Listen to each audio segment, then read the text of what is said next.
Hi everyone, welcome in this webinar about mobile testing, and this webinar will be about mobile testing, of course. But I like to focus in a little bit more on the relationship between tests, business goals and design considerations. And I will tell you why. But what will I show you the next period? Well, first of all, I would like to give you some idea about things that you can test on a mobile device. If you're not aware of those things, if you're not really experienced, that might be useful information. And that will set the stage a little bit about how mobile testing can be embedded in the development life cycle. Because I don't want to elaborate too much on how you can test mobile device, what you can test, but more extracted to the bigger picture, and then we end up talking about development life cycles. And from that we will learn that there's a lot of things to be considered, and I like to ask ourselves the question like, how can we contribute as a tester to that process? And that will be, I think, making the relationship clear between the business goals, the design considerations, and the tests that we do. Mobile is hot, of course. I really like this picture which came along a year ago when the new Pope was installed, which showed the difference between 2005, where everybody was just watching the scene, and 2013, where everybody was carrying a mobile device and making all kinds of pictures and movies, etc. There are some discussions that it's not really a fair picture, because the 2005 picture was taken somewhere in a back alley with no clear line of sight on the real ceremony, while the lower picture is. So that will explain why nobody's actually making much movie in 2005, because there's not much to see. But then I think, whether it's true or not, it really shows the difference like we all perceive it. Mobile is taking a great leap. There are a lot of statistics about mobile transactions exceeding the normal transactions, or the sales of tablets and smartphones exceeding the laptop kind of sales, etc. So this is the world we live in. Mobile is getting hot. So it might be nice to see what that means for us as testers. This picture shows a mind map which I drew and which I used to communicate with a lot of our customers when I went into a nice conversation with them, engaging about what should we consider in mobile development and mobile testing. And I started with a mind map, and in the center of the mind map I said mobile testing, but then the story evolved a little bit, and now I changed it into mobile development and testing, because I think they go hand in hand and they're related, and that's what I talk about. The history of this presentation is laying in the future, maybe a little bit, because it's based on a book by Julian Harty, which is probably going to be called A Primer in Testing Mobile Apps, but that's the working title. And Julian is hard working on it, and I expect it this summer, so that might be something to look out for. But I happen to be one of the reviewers, so I was given the opportunity to go into the book in an early stage, which I thank Julian for, because it enabled me to learn a lot about mobile app testing. And from that review, I kind of made a mind map which explained for me, gave me overview in what I would like to tell about mobile app testing with respect to what Julian is telling about app testing. So some of the things that are in this presentation might be in the book, so that will be a nice warm recognition, but then Julian will probably give his own twist to all the things. Talking about testing mobile, I've seen a lot of presentations on conferences in which people explain and make the difference, like you're used to non-mobile applications, and what's changing if you move on to the world of mobile. One of my colleagues said, well, you made a big mind map, but I think I know what's in there, because I just did a mobile app test session. And basically at my client office we developed a mobile app and we needed to test that. So we did all the testing that we used to do. And there's not really much difference, because functional testing is just functional testing. And we need to test the function of the app. And yeah, although the device is different, we're used to manual testing anyway, So it's just ordinary testing. And I agree with him. Yes, to a certain extent. That's the truth. But there's more to it. So let's move in the mind map to the lower corner in the left lower edge and see what we can test if we want to test a mobile device. And there's a lot of stuff that actually is not just functional testing. You can see the mind map functional just like any other application, but there's more to it. And I'll just give you some things. One of the great changes, I think, is that mobile devices have input devices, have sensors, have hardware or software, virtual software, like the keyboard. We can do swipes. We have gyroscope, which my laptop does not have. It detects rotation. It has compass, GPS, Bluetooth. And I think there will be more and more sensors added to that list that all give their input to the mobile device and that we can use or need to use for our application. I think there will be great growth marked in health insurance kind of stuff, in devices that scan or body and maybe trigger something on a mobile device. The best thing would be take it easy, you're getting stressed here, SMS by our doctor, of course.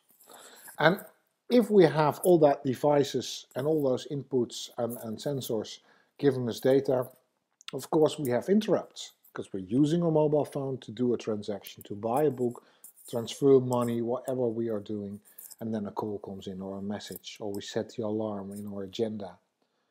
We're doing something important, but we're on the move, so the network falls down or the battery runs down. And what will happen? What will happen with our transaction?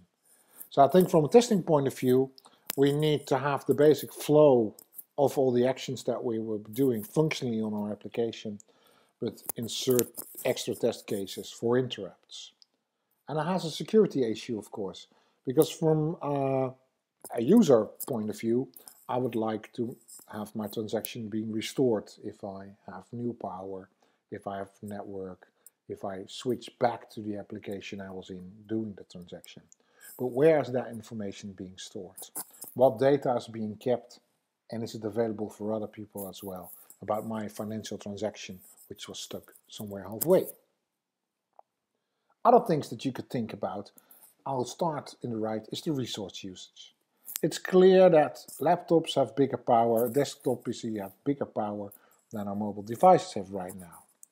So we're stuck with a battery, we're stuck with a limited memory, and working memory that is, and we're stuck with little storage.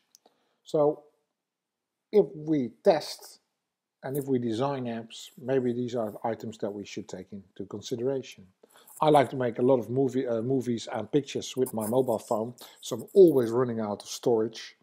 So whenever I run out of storage, I go to my list of apps, and the biggest app that takes the most storage is being deleted because I need quickly more storage space. With resource usage, you could also think about the support side. So if you have a hybrid app, I will talk about that later, and you have a website which is linked to, it should have enough resource, and the same holds for back office service. And a lot of applications do have a connection with the back office. So we need to integrate with that. And we don't only need to integrate with the back office, you could also think about integration between apps.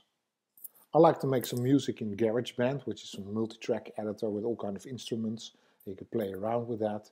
But the great stuff is that if I buy another app, which is a nice synthesizer, etc., I can communicate between the two. So I can record in the one app and play on the other app. And there are more app-to-app communications, and there are different architectures for that, but you might want to consider that. If you're a market leader, you want to open up your interface so other people can contribute value to your app. Or if you are not the market leader, you might want to be able to communicate with the market leader. So that adds something to your selling points, unique selling points. And of course, that means interoperability and portability. Not only app-to-app open standards, but you can think about various web browsers, devices, which can differ quite a lot, and the different OS versions, of course. So let us look a little bit about that circle. It's not only about what can I test because my device is different and my app is different than it is in a traditional world. It's about the development life cycle. I think 1 month ago or something, Test Lab for apps gave me some infographic based on the research that they did. And one of the striking pictures that I showed was this one, and well, it came in handy for this presentation, because they say like 80%, 84% of those parties that are not being mobile apps plan to do that in the near future. And this aligns with my idea that there are many organizations that do not yet develop mobile apps, do not really have an app in the App Store, but thinking about doing that in the near future. And that's interesting stuff, because that means that these organizations are currently in the decision process of should we build an app and why should we, or they will enter that discussion in the near future. And we can be there and we can guide that process. And there's an interesting thing, because in the traditional world where we have legacy apps, often the people that decided to build an app or a solution are no longer available. Or it's a long time ago, they forgot. But now we got time to align with those business needs because they're top of mind, they're running in the organization, they're being discussed right now. And why should we build an app? There are some reasons that you can think about. Of course, we all know the Angry Bird kind of stories. I just build a nice little game, I just sell it for 90 cents in the App Store, and now I'm a millionaire. But I think most of the organizations that I talk with do not have really this as an aim. They don't want to have revenue on the app. They want to improve their services, they want to improve their customer intimacy, they want to reach new markets, etc. So some of the reasons could be that they provide existing services to existing customers, or maybe they just want to have the same product and reach out to new customers, customers that can be found in the mobile market but will not be found elsewhere. Or maybe we can think of additional services. Again, the insurance companies all are working on apps in which you can very easily claim your insurance policy with something by sending a little picture, etc. So lowering the threshold for them to do that. And in that way they try to, well, make it easier for the customer, but also to of course have greater customer intimacy.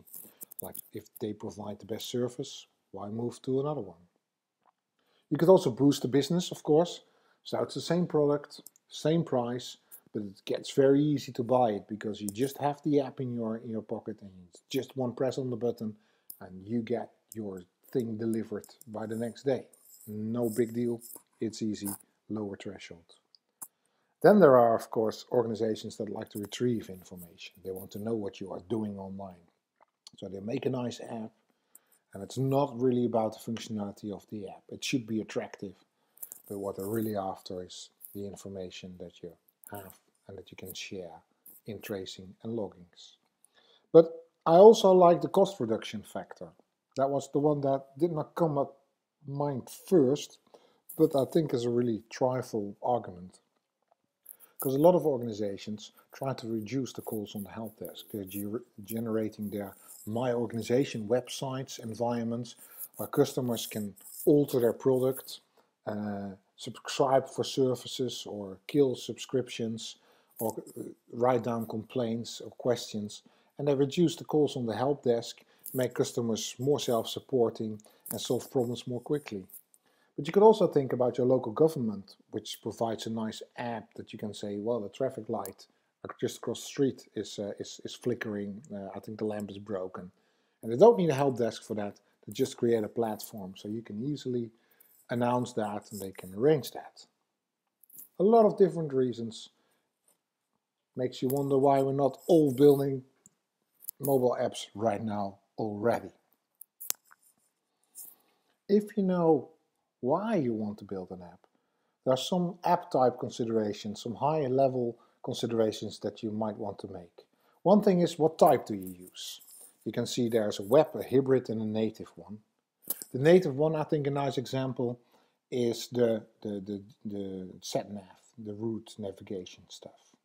You might have heard some stories or had that problem yourself, that you were abroad and you thought, let's put on Google Maps online, and by using your 3G you found your way. Coming home, finding that you had a quite big payment to make to the operator, because you were sharing a lot of information by the air. So better is, of course, to have a native app where all the data is stored in your device and you can drive around whatever you want without making extra costs. I thought native apps were the coolest ones because, well, that means that you were really on the device and you were really self-supporting.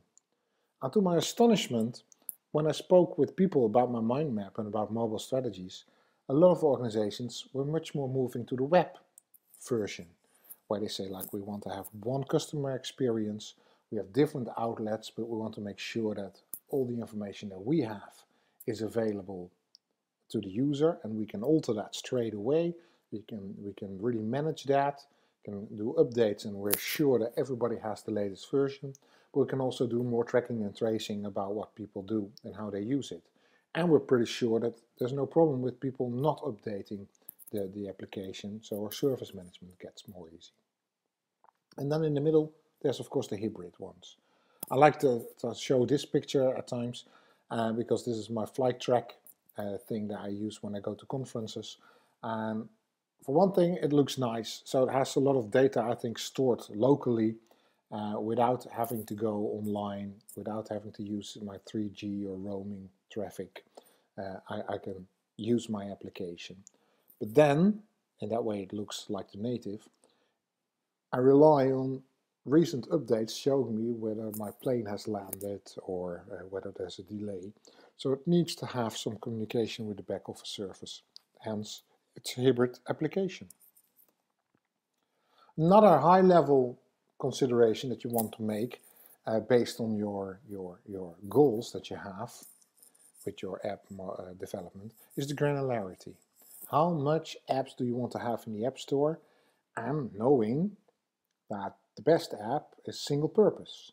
It's clear what it does, what its added value is, and I was explaining about my use of memory, that I throw away the biggest program. So if I have a small program, I probably will last longer on the device than if I have a big program, and it's more easily to do updates, etc. But then if I have a lot of small apps, you don't want the customer to have to make a choice with 30 apps in the App Store.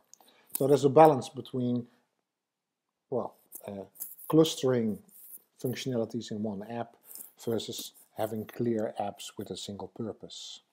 And then you have to think about for what devices you will develop. Well, that's, I think, basic stuff which all app developments, shops, boutiques will tell you, like, these are the latest ones, these are the applications, the versions, the OS versions that are actually being used most often.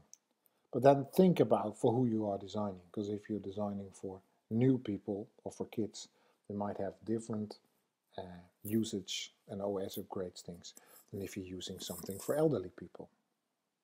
So what did we tell you so far? There are a lot of things that you can test in an app, but we extended our story to the question, like, why should we build an app in the first place? And that's information that's currently available because many organizations are still building their first app or thinking about it. From that, we can derive some things about app type consideration, device types that we want to develop to. And once we've set those things, we enter the design phase. And then we can need to make some design considerations. And there are some things that I thought were an eye-opener, that I didn't think of at first. One thing, I think it's from Julian's book, is think about the active regions.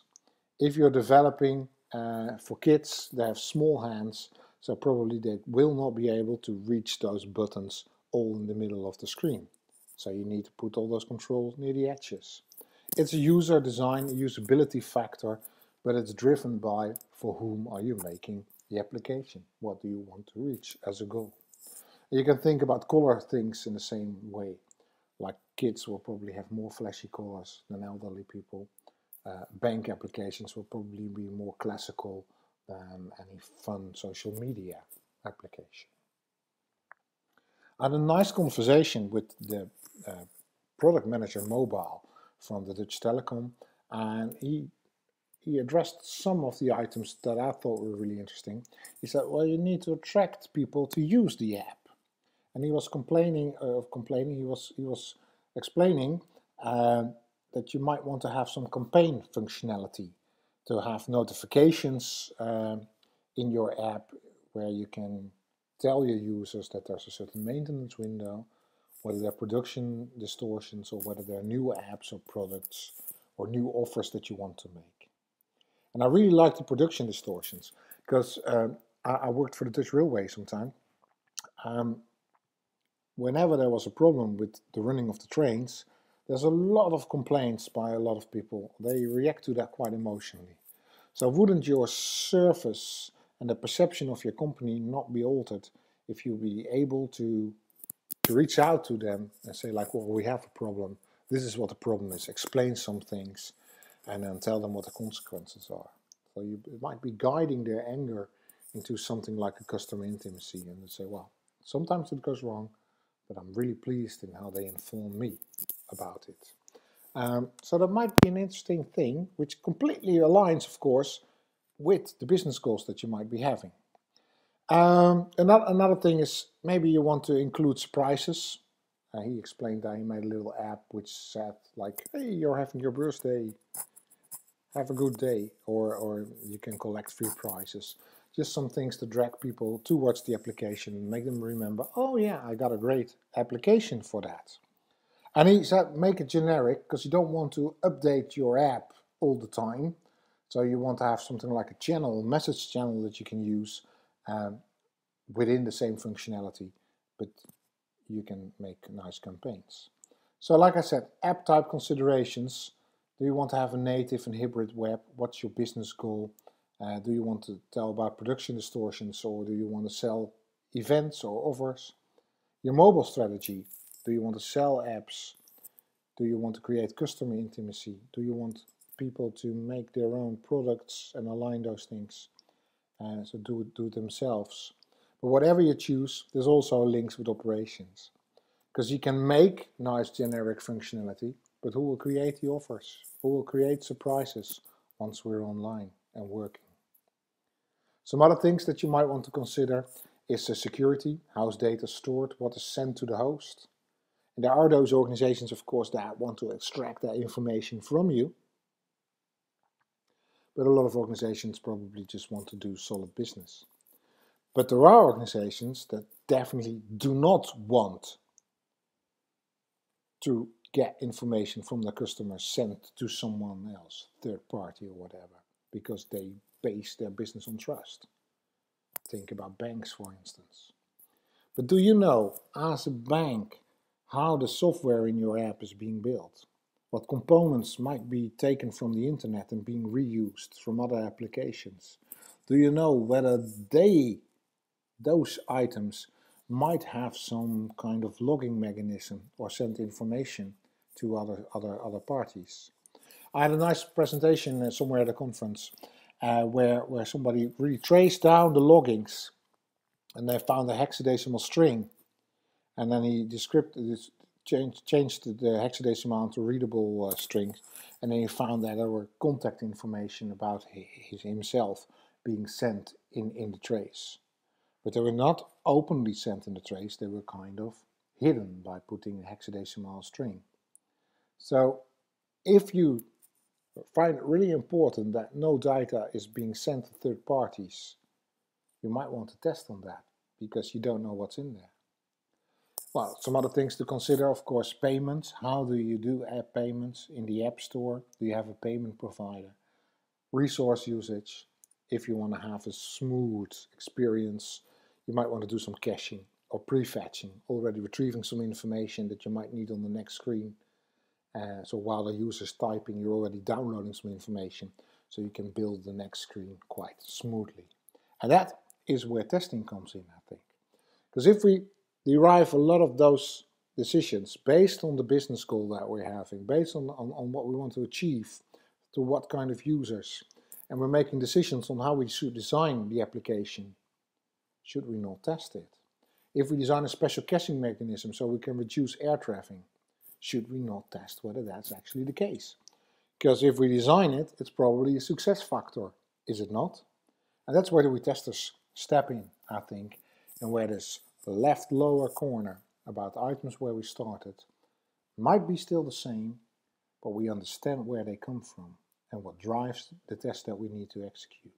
And I think we can elaborate on that a little bit and explain the organization why we do certain tests. And I think we get freedom to do so. Because let's consider how apps are being built and what that means for us.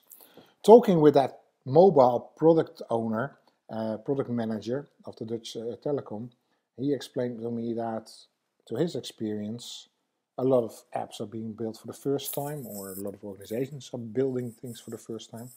Remember those 84%. A lot of organizations, departments, make an app because they're cool, the budget is low, so you don't have to go all the way in hierarchy to get an approval.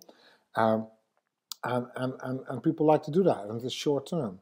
So where he was trying to get a mobile strategy and get a user experience which was equal in each of the applications, he sometimes was surprised by different departments already engaging into development projects of mobile apps while he was not really consulted yet or involved.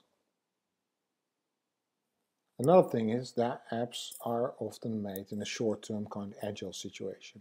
And that's great, because if I want to close that circle, if I want to make the organization aware that they have a goal and they need to make decisions about the design and we need to test those, if I get a free role as a tester in an agile team, I'm much more likely to contribute to that process and to explain that than in a traditional organization, where people might say, why are you talking about design decisions? You're a tester, go back to your corner. So we get freedom to do that. So we can address people and we can address issues, can make sure that we have alignment with operations, make people aware that there should be back office support, make be aware that just building as a department one single app might be a good thing. But think about OS updates as well. How are they incorporated in the contract? Are people thinking about that? If we have Google Analytics running because we want to know certain things, what do we do with those analytics? Who's analyzing that and who's sharing that with whom? If we want to have new features or if we want to have campaigns using our generic trigger mechanism, notification mechanism, who's making the campaigns? How does that work? So the real success of app testing and app development and usage is in closing that circle, thinking about the whole picture. And understanding mobile could be difficult because for one thing, it's all about technique. We need to understand technique. We need to do more automated testing. We need to understand the limitations and the technical issues of our devices.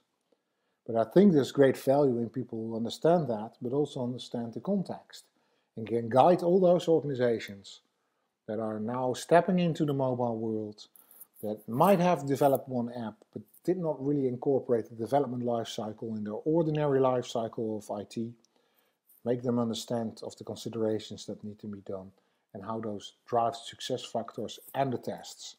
And I think we can make a difference as a tester by bridging those both gaps, understanding the technique, understanding the IT lifecycle, and telling the business why they will need to consider certain things. So we can, on one hand, help them making decisions and explain them why they need to make decisions. And on the other hand, we can provide them with intelligence that actually it's not only on paper, but it's implemented as well, and it's working like it should. And therefore, it's most likely that the application will be a success. And that's what we want, right? So I wish you all the best in bridging the gaps, making that difference, and contributing to that result. Thank you for listening.